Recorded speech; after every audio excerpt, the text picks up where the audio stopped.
You, my friend, may or may not be putting too much attack on your Tingyun. And in this video, we are going to go over exactly how that works. Let's go ahead and get right into it, boys. We don't like to F around. Her skill basically gives a certain percentage of flat attack over to your main DPS, and they can only receive up to a certain threshold. These are the percentages.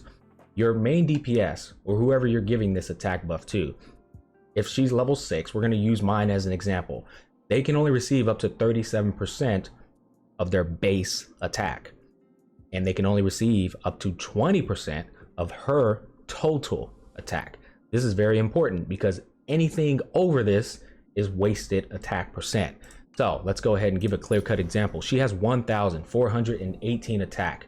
Now, the other thing that's worth mentioning is it's her current attack, meaning if she receives any buffs from the party, such as an Asta, that increases her total attack, that's going to be the new total attack that she has that it scales off of.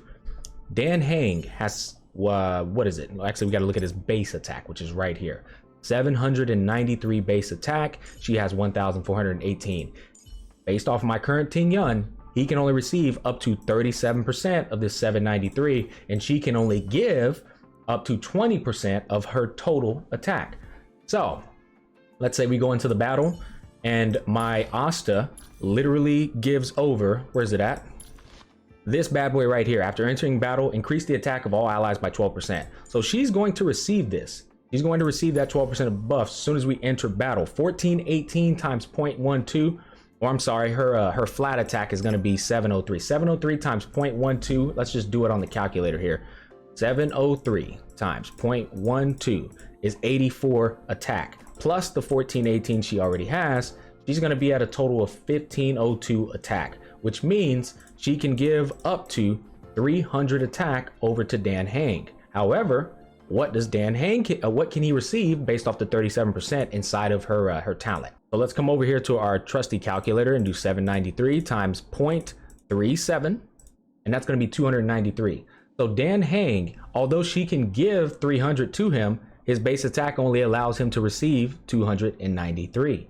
So this is a clear-cut example of if they're not getting the max benefit, then you probably have too much attack on your Tingyun. Now here's the funny thing, boys, check this out. She's given the maximum benefit over to Dan Heng, what he's able to receive, and look what I have on her. I have a crit rate body, a speed boot, an attack percent spear, and an energy recharge rope. Furthermore, I don't even have her best in slot relic, which is the one that gives 24% attack. This one right here. And the reason I don't have it on is because I don't have the right main stats. But what I'm trying to say is she can actually go higher, and I'm not even building her for attack. And this is the whole purpose of the video. Tingyun is not meant to be built with attack, attack, attack, attack. It's actually quite ironic that you build her like you would build a main DPS. The only difference is you want to build her for speed because she's a speed demon.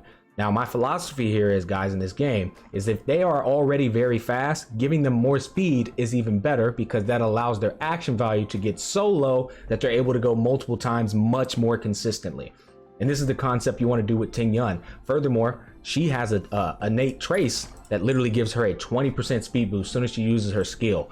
My Tingyun's at 141 speed, and my speed boot is a level 4. A level 5 can give me 25 speed stat, which means my Tingyun will be at 150 speed before even proccing a 20% speed boost. She'll have a very low action value, which allows her to go multiple times. What I'm getting at here, boys, is you do not put a bunch of attack on your Tingyun before checking how much your main DPS is able to receive from her. Again, now let's take my boy Tingyun for an example. His base attack is 869, right? So we're gonna go over here to our trusty calculator. We're gonna say 869 times 0.37. That's what she's able to give over to him.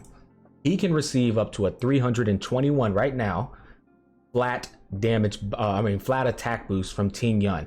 She can only give 300 though. So this is a scenario where you could say, okay, I can increase her attack a little bit higher so that he can get an extra 20 attack. But to be honest with you, an extra 20 attack ain't gonna do anything. It's not gonna do anything. So I wouldn't even stress about that. Now, if it's like 100 attack difference, then I'd be like, yeah, we gotta boost her attack up. But this is the deciding factor on how much attack is too much attack for Tingyun. You literally have to do this. This is very important to make sure you're not getting diminishing returns.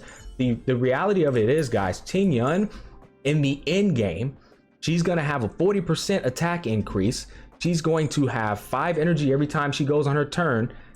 She's going to literally, basically, she's going to be able to pop off with her basic attacks while being skill point efficient and doing good damage while also doing her job as a support, which is giving the benediction buff, giving a damage bonus with her ult. You do not want to build her with attack, attack, attack, attack. It's way better to give her an energy recharge rope. She needs to have her ult up as much as possible so that she can battery your main DPS and he can ult as much as possible, especially Tingyun.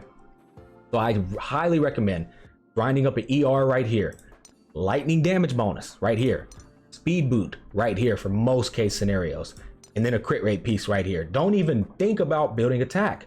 Your musketeer set is more than enough. Your 2-piece relic set right here, where the hell is it at? You know what I'm talking about, the 24% attack boost one. More than enough. If it calls for it, you could swap the lightning damage bonus out and put attack percent right here. But I'm telling you, she can do her job and give maximum benediction bonus to the character without even stressing about it. The crazy thing is, look at this, man. My Tingyun's trash. I got a level 9 attack. She's not even like fully optimized at all, man. So you deck her out, I guarantee you she can literally have this build and still do her job. That's all I'm trying to say. Now, there's a number of more things to talk about with Tingyun. I like to make specific topics and cover them with pinpoint accuracy. I don't like to make a whole guide covering what's the best light cone, best this. I like to just split them up into different videos, make more money off of it too that way. Furthermore, your attention span is able to register these in 7 to 10 minute windows versus a goddamn 30-minute window. At least that's how my brain works. I'm not able to deliver these fancy edited high quality guides. I'm somebody who is able to make content, talking to the camera, giving you the cold hard facts, because I'm a very busy person. I'm a personal trainer. I'm a father these days. I have a lovely girl out there that I got to spend time with. There's a lot to do, boys. We got a lot going on here, not to mention content creation. But yeah, hopefully we brought you some value, not to talk your ear off. Y'all take care, stay safe. I'll catch you on the flip side.